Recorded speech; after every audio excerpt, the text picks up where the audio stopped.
Mateus 16 até o 20. Vamos ler até o 23, na verdade. Quer a gente lá ler tudo? E uma que a gente está tratando agora. Enquanto que vocês abrem, vê aí quem vai ler, mas eu vou fazer uma recapitulação rapidinho, né? A gente lembra que Jesus está indo do lugar sacro, do lugar sagrado, do lugar onde é considerado, onde tem o templo, o lugar que seria um lugar religioso em relação à fé judaica, e ele está saindo de lá com seus discípulos, indo para onde? Cesareia de Filipe. Cesareia de Filipe, antes tinha o imperador, o Herodes o Grande, que Herodes o Grande, quando morre, ele divide o seu império, digamos assim, colocando entre os seus filhos para cada um governar num determinado lugar. E aí Herodes Cesareia, que é o filho, Herodes de Filipe, que é o filho, fica com Cesareia. E aí ele vai dar uma mudança lá bonitona no lugar e passa a colocar o nome dele, e ao mesmo tempo fazendo uma homenagem a Augusto César, vira Cesareia de Filipe. Nesse lugar tem lá um lugar de adoração a César Augusto, tem um lugar de adoração a Nêmese, que é considerada a deusa da vingança, tem um lugar de adoração aos dançantes, quem lembra? As cabras, aos cabritos dançantes, é coisa de tinha lá, que a gente vai fazer, a arqueologia hoje ela comprova tudo isso. Tinha um lugar a Zeus. Quem era Zeus? Deus grego, é considerado o maior dos deuses, entre os deuses gregos. Ele é o papa do deus grego. E já está indo para esse lugar com os seus discípulos, saindo do lugar sagrado, o lugar da religiosidade, para ir para um lugar completamente pagão. E aí nesse lugar completamente pagão, pensa comigo, judeu comia porco? Não. E lá era oferecido também a Deus Pan, a Deus Baal, que a gente vai falar mais para frente, eram oferecidos sacrifícios de porcos, de cabras. Então tu imaginas, chegando lá Jesus com os discípulos e vendo aquele montão de porco sendo sacrificado. Imagina os judeus, os discípulos eram de que judeus, eles eram judeus, não come porco, e Jesus leva essa rapaziada para esse lugar onde porcos estão sendo sacrificados, onde um monte de Deus está sendo e nesse caminho ele vai dizer: não tenha dentro de vocês o fariseus, saduceus, essênios. Na lista não está, mas a gente falou deles todos, né? A lista está fariseus e saduceus, e Marcos fala dos herodianos, lá em Marcos 8. E ele está falando: não tenha nem vocês esse fermento. E aí eles pensam que é pão, estão falando: pô, Jesus está com fome. E Jesus falou: não é desse fermento. Lembra que eu já multipliquei pães e peixe, que eu sou bom nisso daí? Não é desse fermento, é do fermento. E aí a gente falou do fermento que tem nos fariseus, a gente ficou explicando isso, né, durante o estudo.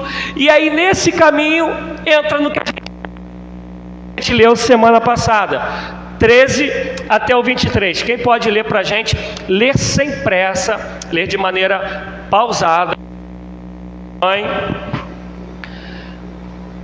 Mateus 16, do 13 ao 23. Quem pode ler?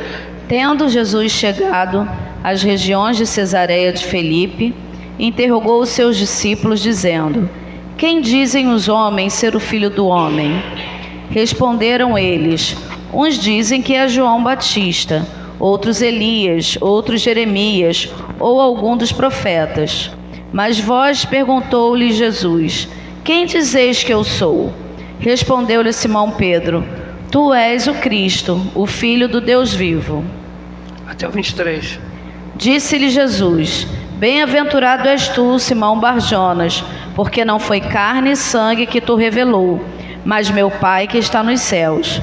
Pois também eu te digo que tu és Pedro, e sobre esta pedra edificarei a minha igreja, e as portas do inferno não prevalecerão contra ela. Dar-te-ei as chaves do reino dos céus.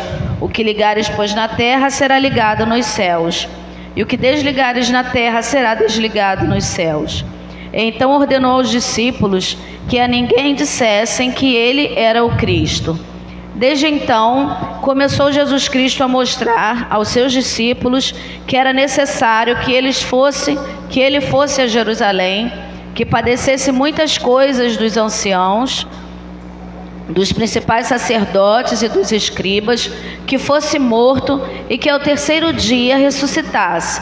E Pedro, tomando a parte, começou a repreendê-lo, dizendo: tenha Deus compaixão de ti, Senhor. Isso de modo nenhum te acontecerá. Ele, porém, voltando-se, disse a Pedro: para trás de mim, Satanás, que me serves de escândalo, porque não estás pensando nas coisas que são de Deus, mas sim nas que são dos homens. Então, o que eu falei semana passada, que lembra que a gente estudou? Sobre a confissão de Pedro. Lembra? Que Jesus está perguntando: o que os outros dizem sobre mim? E aí a gente lembra que eles falaram de pessoas que se encaixavam na pessoa de Jesus. Jeremias, Elias, um dos profetas, todos esses tinham característica que a gente encontrava na pessoa de Jesus. E quando a gente vai, Joaquim, lá no Velho Testamento, há sempre essa expectativa de vir alguém semelhante a um deles. Inclusive, eles esperavam alguém semelhante a Moisés, porque Moisés havia dito que viria alguém maior do que ele. Então, na cabeça dos caras, um desses profetas poderia estar presente ali na pessoa de Jesus Cristo, enquanto chamado, enquanto trabalho, enquanto ministério, e todos eles eram possíveis estarem na pessoa de Jesus Cristo. E aí Jesus está falando: tá bom, isso é o que os outros dizem, e agora em relação a vocês, o que vocês pensam de mim? O que vocês acham que eu sou? Quem vocês acham que eu sou? E aí vem a resposta de Pedro: tu és o Cristo, o Filho do Deus vivo. E aí a gente falou um pouco da dificuldade, que quando a gente lê, é bonitinho, né? É tranquilinho. Falou assim: poxa, Pedro foi realmente usado por Deus. Mas você encontrar alguém que está andando contigo, que come com você, que tem as necessidades fisiológicas como você tem, que tem a tua altura, a tua aparência, e você olhar para essa pessoa e dizer para ela que ela é o Cristo. Eu quero te fazer uma pergunta: como é mais fácil para Pedro falar isso, ou é mais fácil hoje para nós falarmos que Jesus Cristo é o Messias? Para nós. Por que para nós? Além da gente ter esse distanciamento, isto é, nós temos uma inclinação, o ser humano tem uma inclinação natural para crer. É só você ver o número de deuses que tem espalhado aí em qualquer raça, tribo, nação, povoado, você vai encontrar. Índia, então, nem se fala, né? O número de deuses que tem na Índia. Dizem que tem cerca, pelo menos, de 100 deuses para cada indiano escolher aqueles que eles querem adorar. Então a gente tem uma inclinação para crer. Então a gente de longe, escolher crer em Jesus é uma das opções, sim ou não? Não é a única opção, gente? Por favor, não estou falando da fé que a gente tem em Jesus, estou falando a gente, ser humano, apresenta-se um leque de opções para a gente escolher crer. A gente escolheu crer em Jesus, mas se a gente quiser escolher num montão de outras coisas, a gente pode. Mas a minha pergunta é: a gente crê realmente em Jesus? Sim, gente, sim. Por que eu estou fazendo essa pergunta? Parece que ela é boba, mas os discípulos, eles tinham um montão de profetas como exemplo, que eles amavam, que foram homens de Deus pra caramba, a beça. A gente vai falar de Elias, a gente vai falar de Eliseu, a gente vai falar de Davi, a gente vai falar de Moisés. Meu Deus, o que eles tinham como exemplo não tá fora do comum. Isaías, isso tudo da terra dele, do povo dele. E aí vem Jesus e fala para eles: vem cá, a gente está num lugar que tem um montão de outros deuses. A gente vive assim? A gente não está no lugar que tem um montão de outros deuses. Então Jesus, nesse monte de deuses em volta, está dizendo para eles: o que os outros dizem? E eles dão essa resposta que está escrita. E depois Jesus pergunta: mas agora para vocês, o que Jesus está perguntando? Eu sou mais uma opção ou eu sou a única opção? Consegue entender, gente? Isso parece trivial quando fala para a gente cristão, mas eu lamento dizer que isso não é trivial, porque a gente fala que crê em Jesus, mas a gente traz um montão de outros costumes, de outras crenças, de outros lugares que não tem nada a ver com Jesus. De ajudinha, como se ele não fosse o suficiente. Parece bobo quando eu pergunto, a gente fala assim: não, Jesus é a única opção. Mas no meio crentez é mentira. A gente adora dar uma ajudinha para as coisas de Deus, como se Deus, quer ver, eu vou dar um exemplo para vocês, respeitando quem pensa diferente, mas biblicamente não tem respaldo algum. Campanha é bíblica? Não. A gente vai contar no dedo quais as igrejas que não fazem campanha, como a gente tivesse que ajudar a Jesus. Qual lugar que você acha campanha? Quem vem de lá sabe do que eu estou falando. Aonde? Não, fora do evangeliquez. O espiritismo, mas melhor o espiritismo. Católico também tem, me perdoa, está gravado, deixa essa parte para lá. Mas o candomblé, ele funciona através de campanha. Você tem que fazer esse trabalho tantas vezes, você tem que vir aqui para ser consultado tantas vezes. E aí a gente fala que crê em Jesus, mas a gente traz coisas que não tem nada a ver com Jesus. Estão me entendendo, gente? A gente naquele dia eu dei o exemplo do monte, né? Onde a mulher falou: tu tens que vir aqui. E, amado, vou abrir um parênteses rapidinho. Eu creio que Deus fala de maneira peculiar com a pessoa, desde que tenha respaldo bíblico. Deus fala, mas a gente não pode botar aquilo que é peculiar como algo que é um padrão. Vou dar um exemplo. Jesus curou os cegos só de uma maneira? Mas a gente gosta de pegar uma maneira que uma vez deu certo e falar que Deus só vai fazer se for assim. Jesus sempre curou de primeira? Qual o exemplo que a pessoa não é curada de primeira? Não é de primeira. Ele dominou primeiro, deu um corte, depois meteu uma curva. O do cego. Ele cura, ele ministra a cura sobre o cego, e o cego não é curado de primeiro. O cego vai falar assim: eu vejo pessoas como árvore. Jesus sopra de novo e o cego é curado. Já reparou que tem gente que é melhor do que Jesus? Não tem não? Que fala que não, eu vou orar e vai acontecer. Se não acontecer, falta fé em você, né? Não, é nesse sentido. Tem pessoa que acha: não, se não aconteceu porque faltou fé em você, se não aconteceu é porque você está em pecado. Essas igrejas, então, uma parte delas, né, das neopentecostais, elas gostam de fazer isso. Promete a cura, promete a prosperidade, aí não deu certo. Aí o que o líder fala? Você não tem fé suficiente, você está em pecado, você não buscou direito, porque nunca tem a ver com quem está aqui, é sempre com o outro. E a gente às vezes pega algo que Deus fez uma vez e acha que aquilo é padrão para Deus fazer sempre. Vamos lá, o povo está saindo do Egito, indo para a terra prometida. Como foi para derrubar Jericó?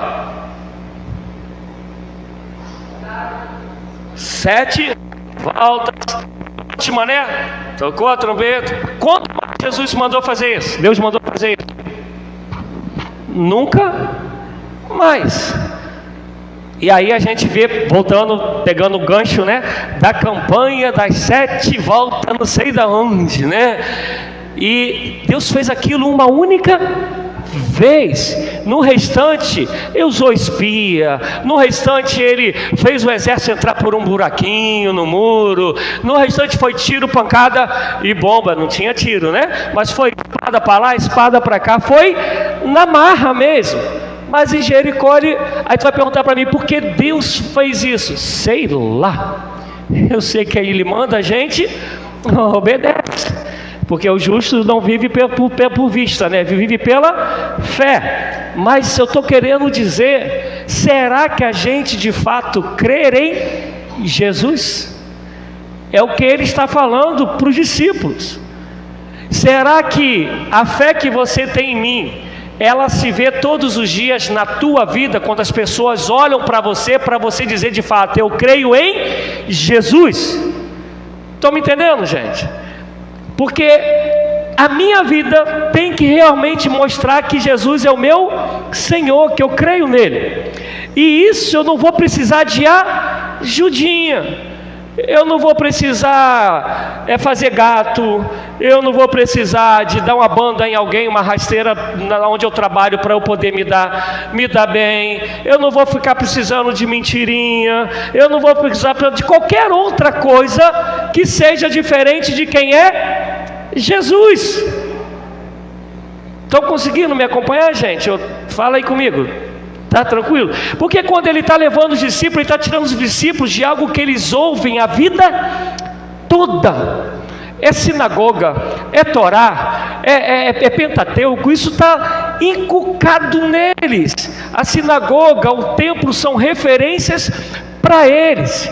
E vem Jesus e fala, eu vou ensinar vocês a crerem em mim na vida como ela é. Tira os caras de lá e vai. Imagina aqui, vamos botar aí, eu não tenho como falar, por exemplo, só para desconstruir, eu não como carne vermelha. E eu fiquei noivo numa churrascaria.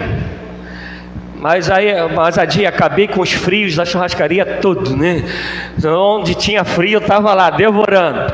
Mas imagina, hoje está na moda ser vegano, né? Não é isso? Imagina você é vegano e o cara te leva para falar sobre Jesus numa churrascaria.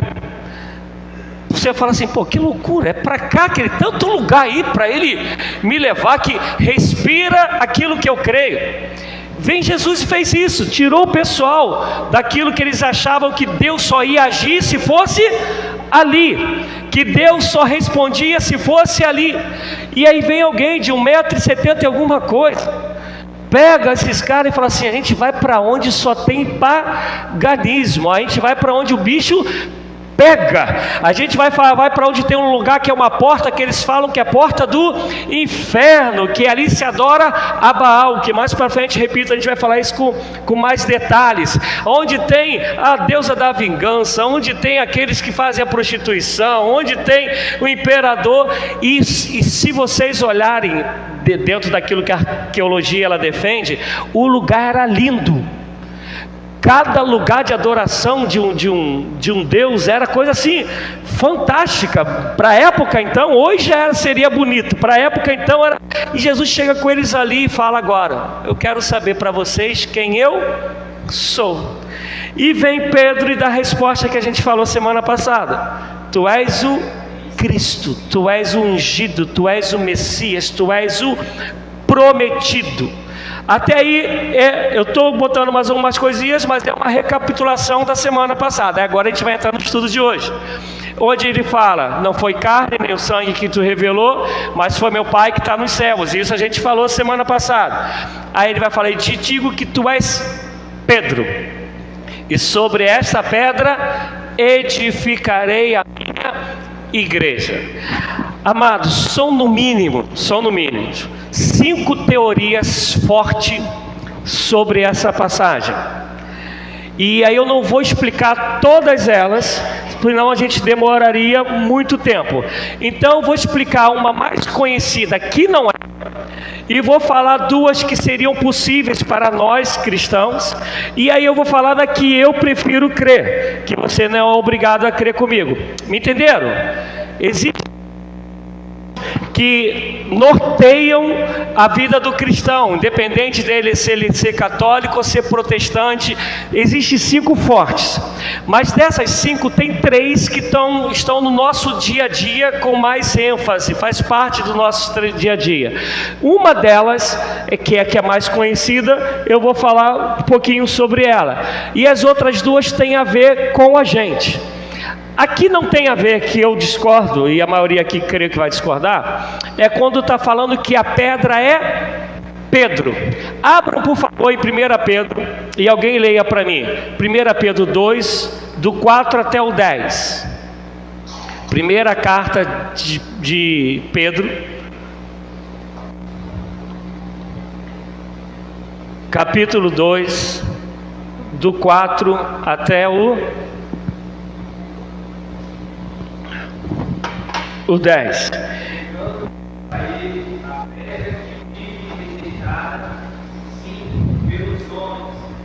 Mas para com Deus eleita e preciosa, também vós mesmos, como pedras que vivem, sois edificados casa espiritual para serdes sacerdócio santo, a fim de oferecerdes sacrifícios espirituais agradáveis a Deus por intermédio de Jesus Cristo. Pois isto está na Escritura: eis que ponho em Sião uma pedra angular, eleita e preciosa, e quem nela crer não será de modo algum envergonhado. Para vós outros, portanto, os que credes, é a preciosidade, mas para os descrentes, a pedra que os construtores rejeitaram, essa veio a ser a principal pedra angular, e pedra de tropeço e rocha de ofensa. São estes os que tropeçam na palavra, sendo desobedientes para o que também foram postos.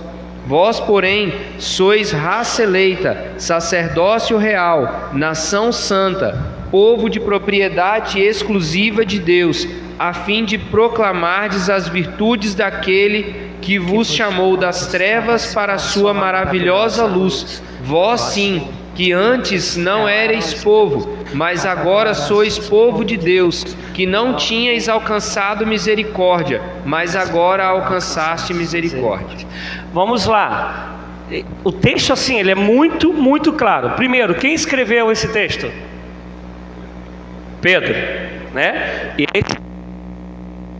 que Jesus, essa pedra, ele é a minha igreja. Amém? Isso aí não tem discussão. Agora, esse Pedro, ele está falando que quem é a pedra? Precisa de explicação? Claro, Pedro está falando que a pedra é Jesus.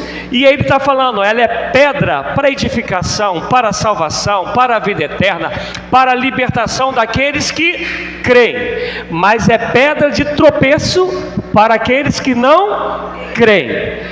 Isso está claro, gente? Isso precisa de discussão? Não. Primeiro, é o próprio Pedro quem está falando. E esse Pedro que está falando, ele está falando que a pedra é Jesus.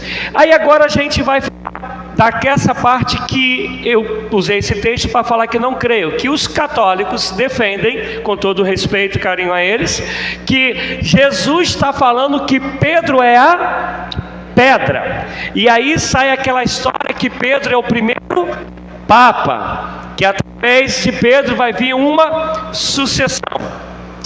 Vamos lá, eu vou fazer isso, eu vou lá na frente e vou voltando para a gente ir armazenando tudinho. Em algum momento aí está escrito que ia ter sucessão? Por favor, eu estou pensando como se fosse um católico pensando. Se de fato a pedra fosse Pedro, em algum momento fala que a partir de você haverá outros sucessores que serão essa pedra. Está escrito isso? Então já cai por terra dentro do texto de que se de fato a pedra fosse Pedro, essa história de que haveria sucessão, ela não se assegura, ela não tem nenhum respaldo bíblico sobre isso, nenhum. Ela não se sustenta por si só. Amém, gente? Estão entendendo? Essa é a primeira.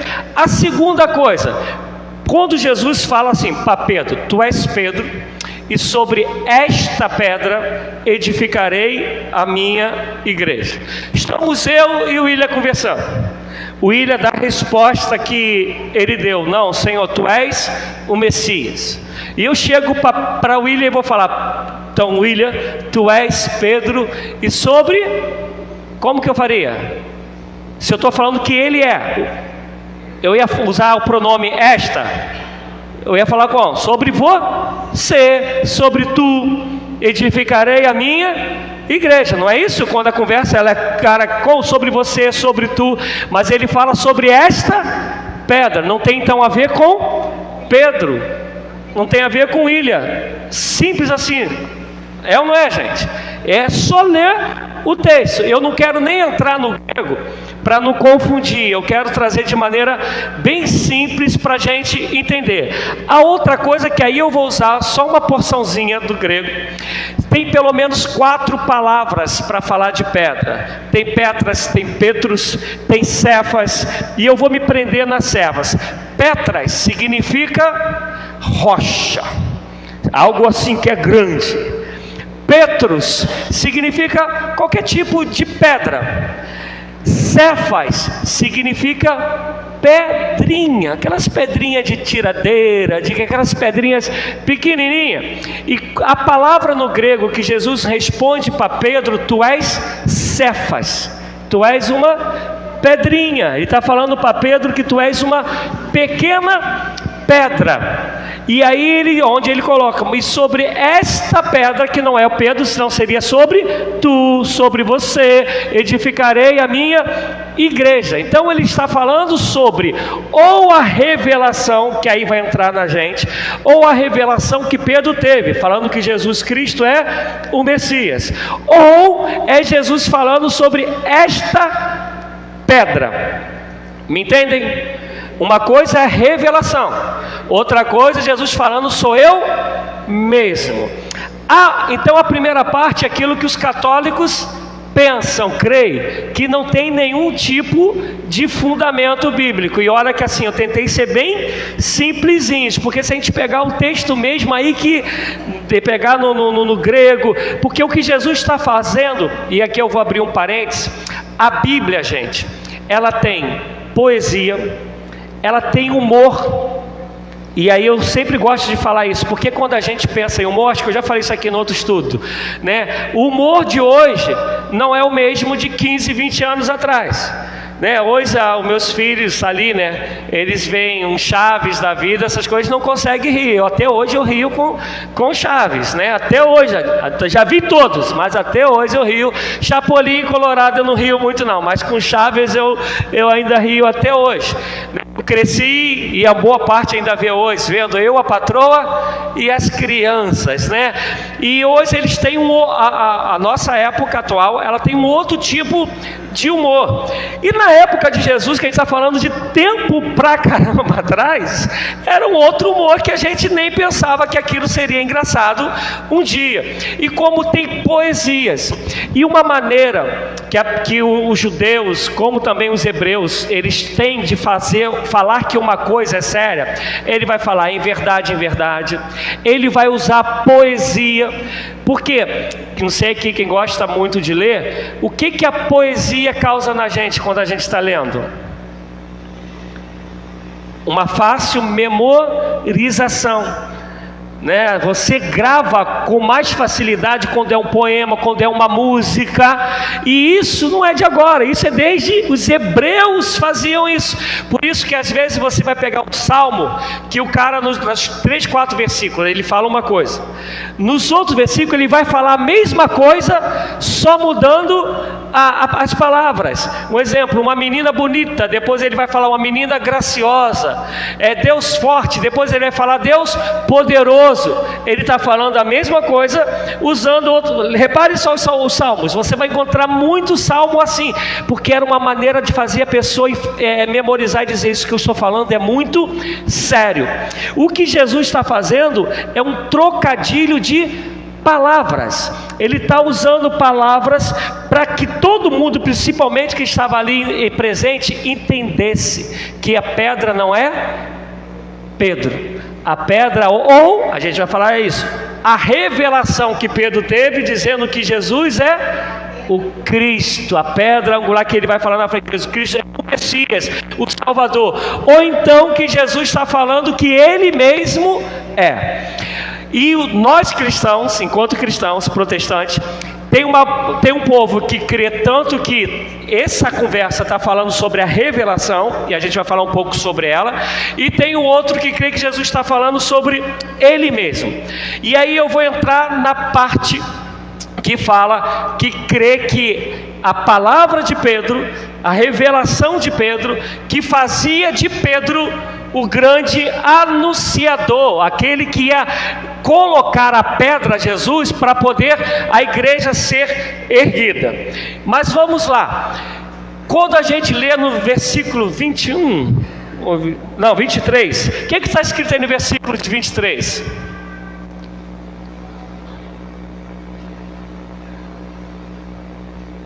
Que eu quero ainda depois falar com mais detalhe nesse versículo. Está dizendo, no capítulo 16, verso 23.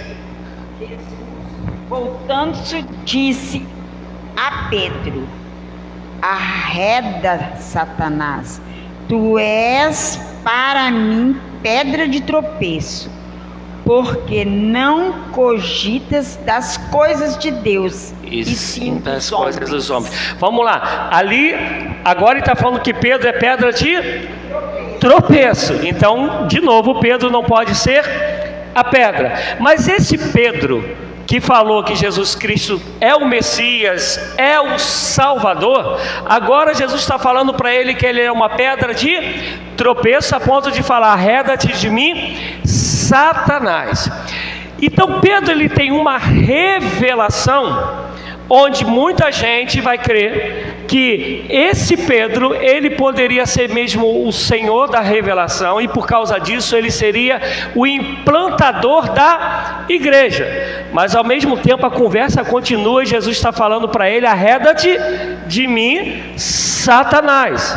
Porque aqui não é uma outra conversa, é a mesma conversa, eles estão no mesmo bate-papo. Então peraí, como ele já seria o implantador, se agora Jesus está falando para ele: tu cogita das coisas dos homens e não das coisas de Deus? Faz sentido? Faz sentido ele ser o implantador, se agora Jesus está falando para ele: arreda-te de mim, Satanás? Isso na mesma conversa. Não tem como. A outra coisa, mas tem um grupo de cristãos, repito, que crê nisso, e eu vou explicar por que eles creem. Porque quando a gente vai falar sobre o responsável, estou tentando achar uma palavra que vocês não matem de cara, mas assim, o responsável pela implantação das leis de Deus, quem que vem na nossa cabeça? Moisés. Então Moisés, ele foi o implantador da lei de Deus. Ele era a lei de Deus? Não, mas ele foi o cara que implantou a lei de Deus. Quando a gente vai falar do Velho Testamento, falando de alguém que foi muito usado nas profecias de repreensão e nos sinais, quem que a gente lembra? Vou dar uma cola, ele não morreu. Que alguém falou Elias. Tanto é que Elias é referência de quem mais repreendeu, de quem mais falou sobre Jesus e de que alguém que ao mesmo tempo foi usado em sinais. Tanto é que quando a gente pega a transfiguração, que daqui a um bom tempo a gente vai falar sobre ela, que vai dar continuidade a esse texto que a gente está lendo, quem aparece do lado de Jesus? Moisés e Elias, que aparecem ali do lado deles, cada um representando um marco de alguém que foi muito usado por Deus. Então, na cabeça da maioria, Deus poderia estar falando assim, Jesus falando: Pedro, a partir de você, a minha igreja, ela vai acontecer. A partir de mim, de você, eu vou levantar a minha igreja, que tem um certo fundamento olhando para Moisés e olhando para Elias. E aí, só que logo no verso 23, Jesus está falando: ô vacilão, pô, já se perdeu rápido, rapaz. Não deu nem da tinta na caneta secar, tu já está vacilando. Então, arreda-te de mim, Satanás. Repito, tem um povo protestante, cristão como nós, que crê nisso, e eu particularmente não.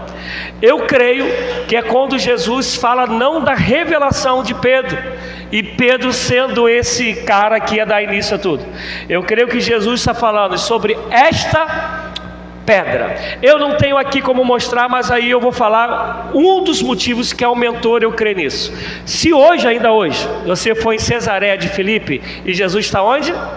Em Cesareia de Filipe. Tem uma pedra original desta época.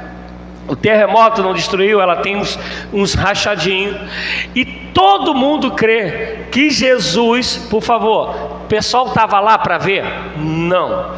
O pessoal apenas que estuda como Jesus se comportava, a pedagogia que Jesus tinha para ensinar. Tem uma pedra lá, que era uma pedra que se oferecia sacrifícios ao Deus Pan, que está lá até hoje. E todo mundo crê que Jesus está fazendo isso tudo perto dessa pedra. E ele, lembra que eu falei que ele está fazendo um trocadilho de palavras? E aí ele vai falar sobre esta pedra, eu edificarei a minha igreja. Não é Pedro, porque ele é um fragmento de pedra. Não é pedra de sacrifício ao Deus Pan. É sobre esta pedra edificarei a minha igreja. Está falando sobre ele. Por que? Aí eu quero que a gente pense junto. Por que ele está falando sobre ele literalmente? Eu vou dar uma pista para a pergunta que eu estou fazendo. Nós, quando nos convertemos, uma das coisas que a gente mais aprende é o quê? O que eu posso e o que eu não posso, não é isso? O evangelho vem um montão de negação. Agora tu não pode beber, tu não pode fumar, tu não pode isso, não pode isso, pode isso. E eu vou fazer uma pergunta para vocês. Entendam, tá? Raciocina comigo, que eu estou tentando andar para a gente entender. Algum lugar está falando que a gente não pode essas coisas? As coisas que a gente ouve hoje, beber, fumar, a gente... Tem algum lugar na Bíblia falando isso? Não tem. Mas não é uma das primeiras coisas que a gente ouve quando se converte. Quem fuma, tu tem que deixar o fumo, tu tem que deixar a bebida. Prostituição não, a Bíblia já fala. Eu só quero tentar fazer a gente caminhar junto. Quando a gente se converte, a maioria das coisas que a gente aprende são regras. E viver com Jesus não tem a ver com regras. Tem a ver viver como Ele viveu, ser como Ele.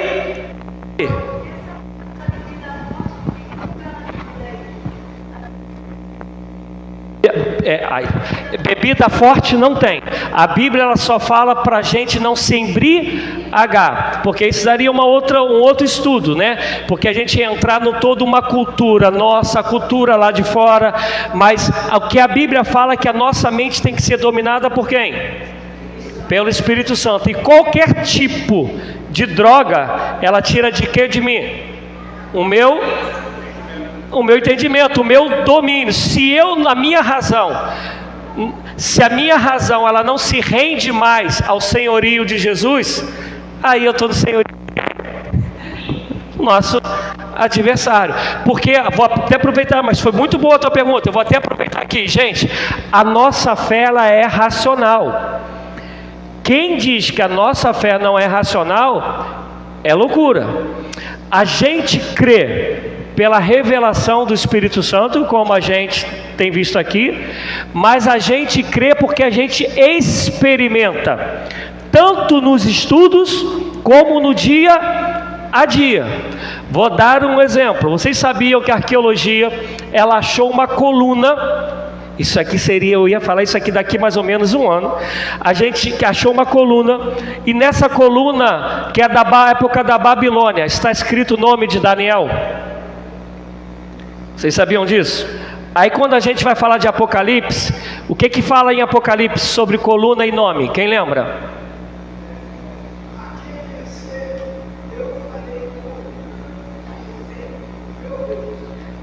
Sabe por quê? Porque todas as vezes que alguém participava de uma grande construção, em honra, hoje o que é que a gente faz? A gente pega uma plaquinha, nem sei se faz mais isso, né? Mas pegava uma plaquinha e escrevia lá em homenagem a fulano de tal, e deixava no quartel. Então, se você for no quartel aqui, eu não sei, mas da Polícia Militar do Rio você encontra isso para tudo quanto que é canto. Então, a maneira de honrar aquela pessoa era escrever o nome dela numa coluna daquela construção que ela participou. Estão me entendendo?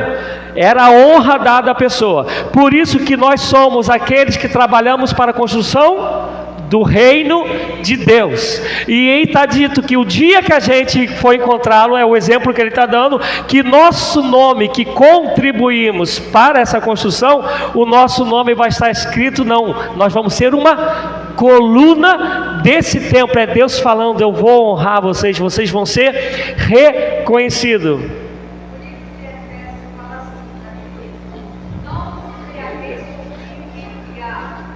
Efésios 5, 17, 18. Isso. Então, quando ele fala, não se embriagueis, é isso que eu estou falando. A gente teria que ter um tempo para só estudo, mas ele está falando da embriaguez. Por quê? Vocês, não sei aqui como é que aqui a gente até admira, que a gente quase não vê bar, né? Barzinho. No Rio, e tem não, mas vocês não tem muito não. Para a realidade de vocês é muito. Para a gente, cada topada é um barzinho aberto, um do lado do outro, um em frente do outro, é uma briga de barzinho. Onde as maiores confusões acontecem? Por quê? Porque estão doidão. E uma cachaça leva um outro tipo de treco, que leva um outro tipo de treco. Chega uma hora, não sei se vocês usam essa gíria aqui, essa expressão, mas lá no Rio a gente fala que vai chegar a hora que ninguém é mais de ninguém. Por quê? Porque a tua razão, ela se apaga. Agora tem outra coisa que domina a tua mente, e não é o Espírito Santo.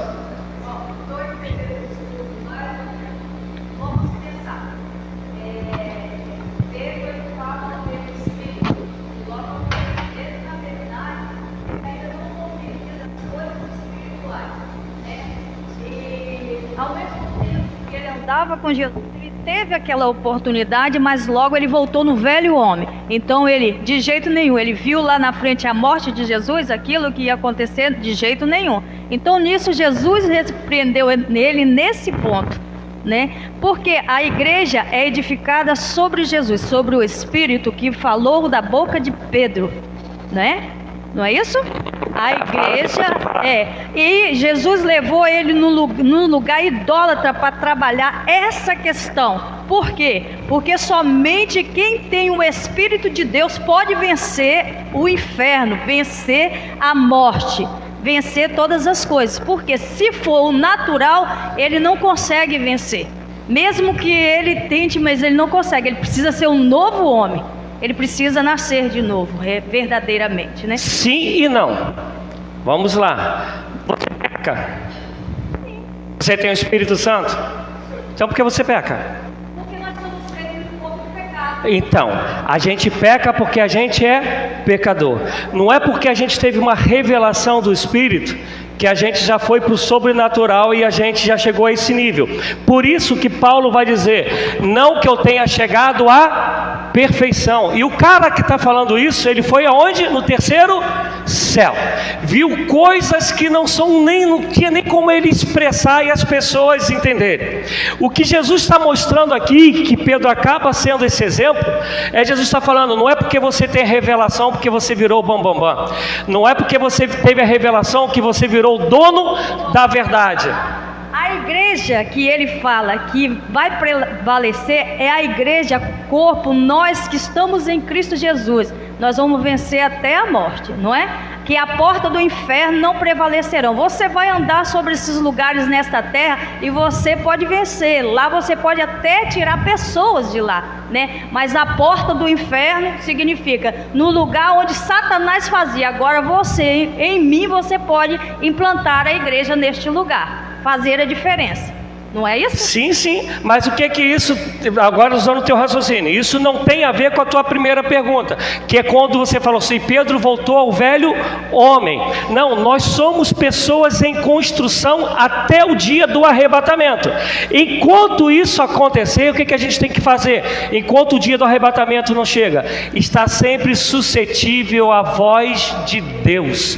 O que Pedro fez foi o seguinte, porque que isso eu ia falar mais na frente, mas o que Pedro fez? Eu sou o dono agora da revelação. E Pedro foi educado, porque se tu leres a passagem, a Bíblia está dizendo que Pedro pega Jesus e leva para um cantinho, não chamou Jesus a atenção na frente dos outros, fala, Jesus, eu sou o cara. Está pensando o quê? Quando o pai quer falar, ele fala comigo. Então, Jesus, de maneira nenhuma isso vai acontecer contigo. E aí Jesus fala assim, já entrou no coração, se perdeu todo. Então, porque a fala agora de Pedro é de que quer que Jesus não cumpra mais o propósito para o qual ele foi enviado. E aí ele fala, tanto é que ele não repreende a Pedro. Quem que ele repreende? Para trás de mim, Satanás. Não é a pessoa Pedro, é aquele que está usando nesse momento Pedro. E aí ele fala, não cogita das coisas de Deus, e sim das coisas do homem. O que mais a gente síndrome de Pedro. A maioria de nós, se um dia profetizou, se um dia teve uma visão, se um dia foi pregar e Deus usou poderosamente, a gente se acha o máximo. Agora eu vou dar um exemplo. Sabe qual é o maior problema dos pregadores hoje, dos pastores? É orar pouco e ler Bíblia. Isso não sou eu que estou falando, isso é uma pesquisa mundial. A maioria dos pastores só lê Bíblia na hora de pregar. A maioria dos líderes ora somente quando está num apuro. Isso não sou eu que estou dizendo, isso é pesquisa mundial. Nunca tivemos tão poucas pessoas tão dependentes de Deus como na nossa geração. Porque a gente acha que se um dia foi usado, agora já estou na fita. Já, se Deus quiser falar, vai ter que me usar sempre. E isso é um grande problema. Por isso que Paulo é aquele que sempre falava que ele estava na dependência de Deus. Tanto é que ele fala, eu quis ter, mas o Espírito me impediu. E aí é outro momento que ele quer pregar na Ásia, e Deus fala, não, tu tem um outro chamado. Aí ele fala que parece um varão na frente dele e diz, passa a Macedônia. E a gente não está falando de qualquer um, a gente está falando de Paulo, um homem assim que usado por Deus de maneira tremenda, mas sempre querendo saber qual era a boa, perfeita e agradável vontade do Pai. E a gente acha que porque algumas vezes Deus nos usou, a gente já se acha o bambambam, que sabe tudo de Deus, que Deus sempre vai usar. E não é assim. Uma das coisas que eu amo em Paulo é quando Paulo ele vai falar sobre Timóteo. Entre tantas coisas que eu amo em Paulo, mas essa para mim é mais fantástica. Paulo era usado para curar as pessoas? Sim, inclusive diz que até eu pegava os lenços dele e levava para as pessoas serem curadas. Quem era Timóteo para Paulo? Então, mas muito mais que filho. Ele achava que Timóteo seria o sucessor dele. Mas Deus não usou Paulo para curar Timóteo. Ele vai escrever ao Timóteo, não tome somente água, mas tome também vinho por causa das suas constantes enfermidades no estômago. Mas meu Deus, por que Paulo não foi lá e orou para Deus curar? Se até lençol dele curava. Porque quem cura não tem nada a ver com o homem. É graça de Deus que se manifesta através da vida do homem. Vai chegar um tempo que a gente vai falar sobre dons espirituais. Dons nós não temos, dons nós somos usados. Dons são manifestações do Espírito Santo, são manifestações. Por isso a gente profetiza quando quer? Não. A gente é usado para curar quando a gente quer? Não, é quando Deus quer. E quando Ele quer, amados, tem um propósito, tem um fundamento. Fala, amado. Esse mesmo texto tem a fala, né? Se nós unirmos, né? Na mesma direção, nós vamos buscar a Deus e Deus vai nos ouvir. E nem sempre as pessoas estão ligadas no mesmo pensamento, mas onde tiver 2 ou 3, né? Reunido em meu nome, ali eu estarei. Não é assim? Né? A igreja de Cristo não prevalecerá contra as portas do inferno. Não contra a igreja do Senhor. Sim. Aí ele fala mesmo assim: tudo que ligarde na terra será ligado no céu, né? Não é isso? A igreja que está ligada, então ninguém vai conseguir destruir ela. Ela continua, né? Vigente. Então, mas não é isso que o texto fala. A gente vai falar dele mais na frente. Mas o texto não é esse ligarde. Eu vou só dar um insight. Quando ele fala que sobre esta pedra edificarei da igreja. Quando ele está falando ligarde, ele está falando da pregação do Evangelho. Lembra que Pedro vai falar para aqueles que creem, pedra da salvação, para aqueles que não creem, pedra de tropeço. Quando Paulo vai falar que nós somos o bom perfume de Cristo, bom perfume para aqueles que se salvam e um perfume terrível para aqueles que se perdem, mas somos esse perfume. Chegamos, temos que fazer a diferença, ou a pessoa crê ou ela não crê. E esse ligardes é dentro desse contexto que ele está te falando, ó, a partir de agora de mim, eu Cristo, eu estou te dando pelo Espírito a autoridade, você vai pregar, a pessoa se converteu, você está ligando ela no céu. Ela não se converteu, está sendo desligada do céu, que é diferente, que vai ter em Mateus 18, de novo falando, tudo que ligardes da terra será, só que também é um outro contexto, que a gente vai falar sobre ele quando a gente falar sobre perdão, porque o contexto lá é sobre perdão, e esse contexto de Mateus 18, ele começa em Mateus 17, aí 17, 18 e 19, onde em 19 entra Pedro de novo, que Pedro vai falar, quantas vezes eu devo perdoar o meu irmão? E Jesus vai dizer 70 vezes 7. Então é um outro, por isso que o estudo da Bíblia ele é muito necessário, que a gente tem que pegar o texto dentro do contexto.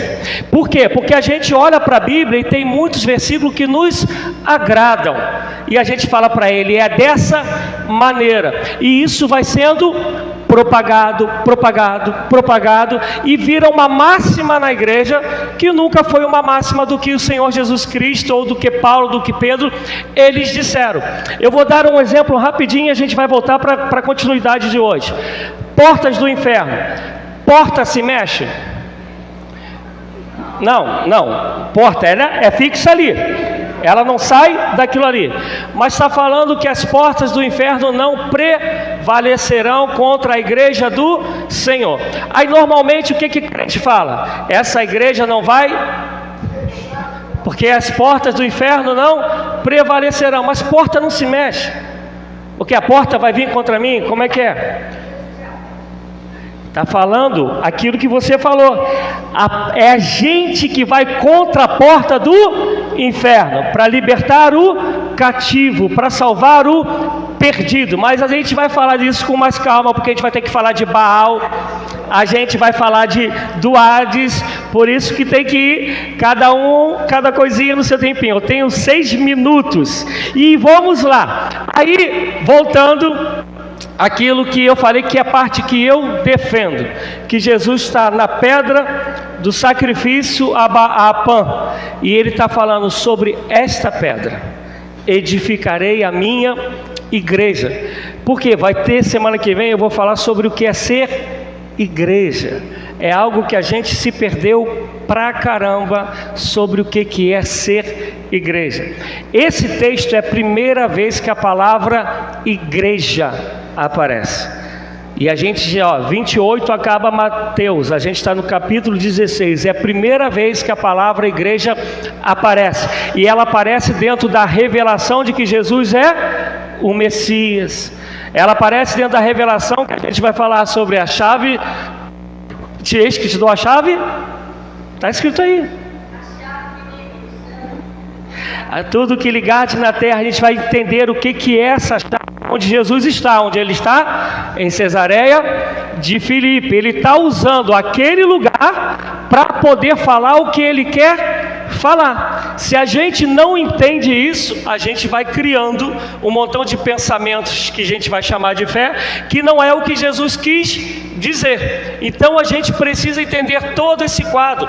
Mas o quadro principal daqui é Jesus dizendo que a gente vai ser dele, nele, discípulo dele na vida, lá fora. E a gente o que mais quer ser é discípulo do lado de dentro. A gente acha que é aqui que a gente é o bam, aqui que a gente é igual He-Man, eu tenho a força, né? É aqui. Não, é lá fora que ele nos chamou, é lá fora que ele está nos levando nessa caminhada com ele aqui de Cesareia de Filipe, para a gente poder aprender o que ele quis nos ensinar. E para vocês terem ideia, hoje em Cesareia de Filipe não se adora mais a nada. A nada.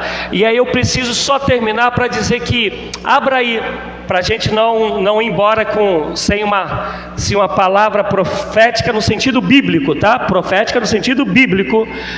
Isaías 9, 1 e 2. Para a gente entender que o que acontece nesse momento que Jesus está aí é o cumprimento de uma profecia. Quem pode ler para a gente? Isaías 9, 1 e 2.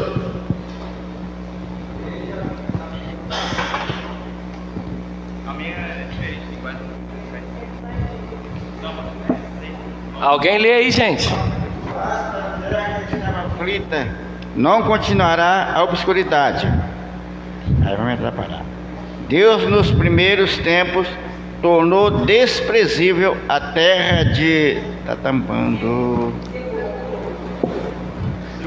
Zebulon.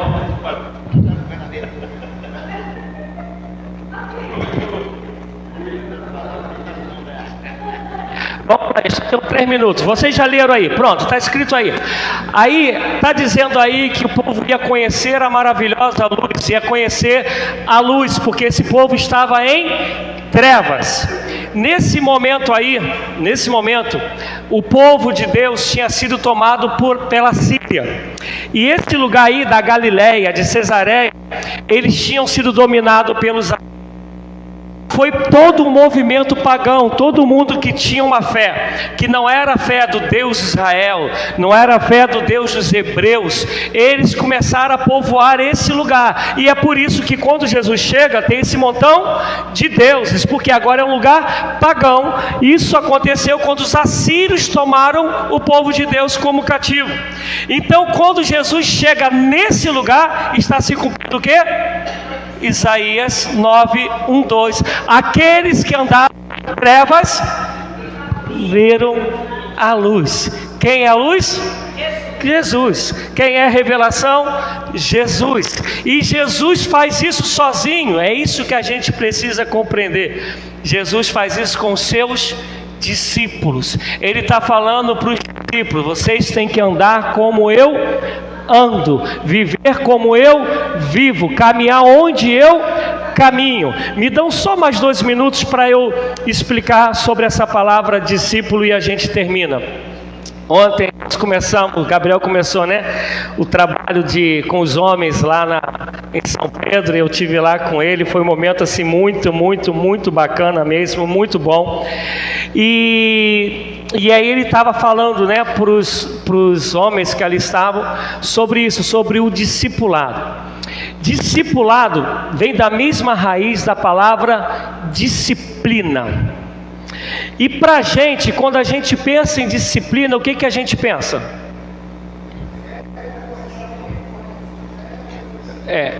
Isso, obrigado, que a maioria pensa no que Rita falou, correção. Vou disciplinar esse menino.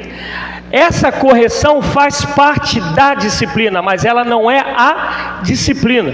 Disciplina são instruções, ensinamentos, e para que o outro entenda aquilo que eu estou passando para ele. No grego, a palavra usada é talmidim. E o que significa? Eu estou andando atrás ou pós o meu mestre. Onde ele pisa, eu também piso. Ele tirou o pé, eu coloco o pé. Ele tirou o pé, eu coloco o pé. E na tradição grega significa que o discípulo é aquele que fica cheio da poeira do seu mestre. Lembra que não tinha asfalto nessa época, né? Então, quando eles estão falando de poeira, eles estão falando o quê? É isso, o meu mestre tirou o pé, eu te coloco no lugar. Onde ele pisar, eu piso também, eu vou andar como ele andou. Então, discipulado é exatamente ser instruído a ponto de viver de acordo com o que Jesus viveu e continua a nos instruir. Aí repito, a disciplina no sentido de correção faz parte, porque a correção ela tem que ter um intuito só. Qual é? Ensinar, corrigir. A disciplina nesse sentido ela não é para castigar, porque se foi para castigar não foi mais para tornar um discípulo, não foi mais para corrigir. Então nós somos discípulos de Jesus para pisar onde ele pisa, para poder ser como ele foi, porque o nosso alvo é Cristo, né? Não é que a gente canta, é nosso alvo Jesus. Então a gente precisa entender que discipulado não tem a ver com conceitos, regras, norma. Não o discipulado bíblico. O discipulado de Cristo é fazer o que você leu lá. Sede meus imitadores, Romanos 8:1, como eu sou de Cristo. É poder dizer como Paulo disse, não vivo mais eu, mas Cristo vive em mim.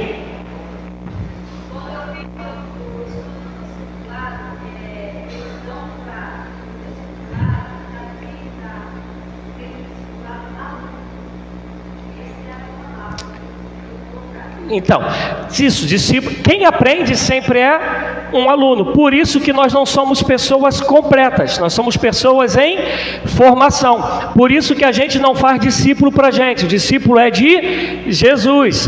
Por isso que não existe um homem que vai dizer assim, ó, ele é meu discípulo, ela é minha discípula. Não, nós somos constantes alunos que fazemos discípulos. Por quê? Aprendemos o mestre para poder formar no outro. E qual é a fala de Jesus em Mateus 28?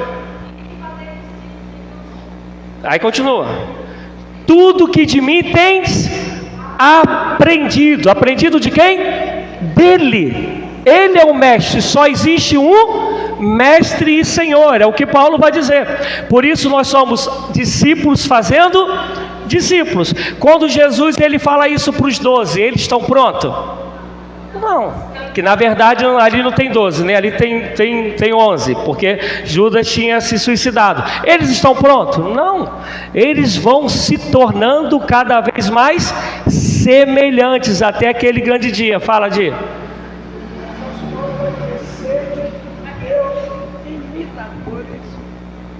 Sede meus imitadores, como eu sou.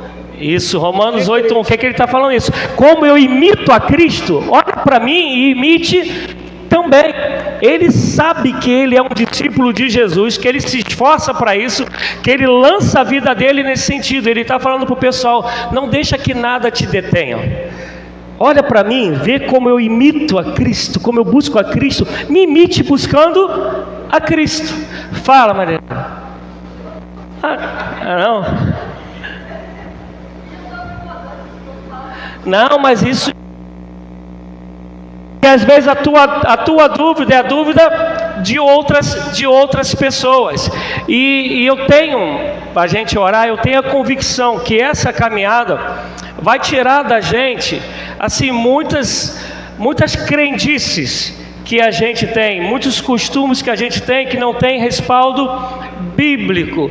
Um exemplo, quando a gente for, só estou dando quando a gente for falar sobre perdão, está escrito lá, vai ter com teu irmão, depois leva a testemunha, depois leve à igreja, e se ele não te escutar, o considere como um republicano. O que ele está dizendo ali? Que a maioria das igrejas pega e fala assim, então coloque ele fora de tudo. O que ali está dizendo é o seguinte: se é uma pessoa que não aceitou o perdão, olhe para essa pessoa como alguém que precisa conhecer a Cristo, porque um publicano ele não reconhece a Cristo. Então ele está falando, olha para ele como alguém que precisa ainda, porque se ele tivesse entendido quem é Jesus, ele já tinha liberado o perdão.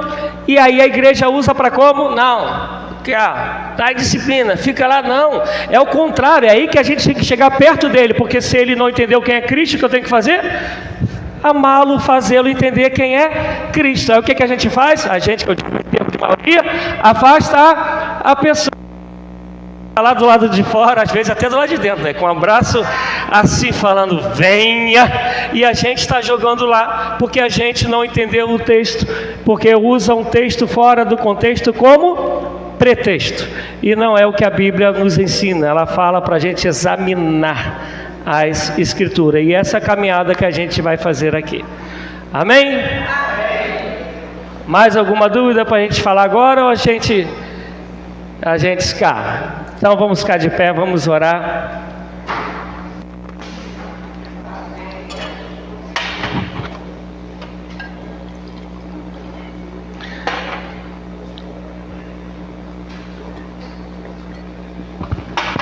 Como rock aqui a gente não vai cantar hoje não, tá? Rock quando tá no a gente pode cantar não, senão o bicho pega.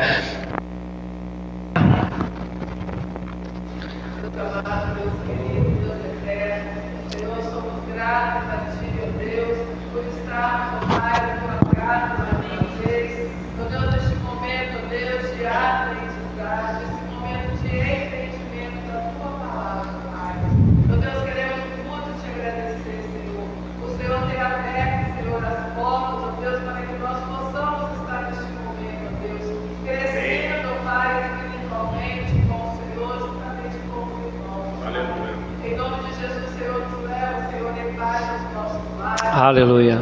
Em segurança no Senhor, que o Senhor Deus possa, Deus, estar a cada dia estendendo a tua mão sobre nós, abrindo a nossa mente, abrindo o nosso coração, abrindo o nosso entendimento, para nós vivermos, Senhor, realmente o que está dentro da tua palavra, Senhor.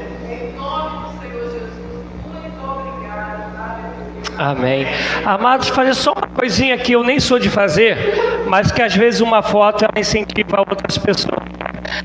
Tem como a gente vir para cá rapidinho para a gente tirar uma foto e botar ao contrário? Então, o William está falando para ficar aí mesmo, só chega mais pertinho para sair na foto. Cadê? Pega o meu, tá gravando ali. Dá um para aí para mim, por favor, um pauses aí.